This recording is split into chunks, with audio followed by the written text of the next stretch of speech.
Welcome to the Learning Pines YouTube. We hope this video helps. Open Bandlab and create a new project in the mix editor. Set your track to 44, 1K Hz and 24-bit for best quality. Record your vocals cleanly with a pop filter and consistent distance.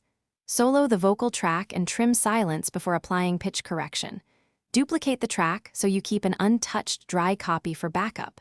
Name the track clearly, like lead vocal or harmony vocal for organization. Save the project and ensure monitoring is disabled to avoid latency. Use low latency mode when recording to maintain timing and feel. Select the vocal track and open the effects panel in the mix editor. Add the pitch correction effect and enable it to start processing pitch. Choose the song key and scale to match your composition accurately, E minor. Set strength between 60 and 100 for robotic tuning or 20 to 40 for subtle correction.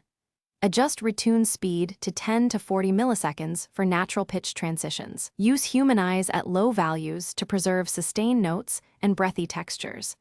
Compare wet and dry by toggling the effect or adjusting mix to taste. Automate pitch correction strength slowly for expressive verses and tightened choruses. Use clip gain and EQ before correction to remove sibilants and harsh frequencies. For creative effects, set strength to 100 and retune speed to 5 milliseconds. Export stems at 44, 1K Hz, 24-bit, and bounce with the effect applied when satisfied. Print a tuned vocal and keep the dry duplicate for edits and alternative mixes. Always label versions with date and tuning notes for quick recall. Save presets with your preferred strength and retune speed for future sessions. Thanks for watching. Consider subscribing if we helped you.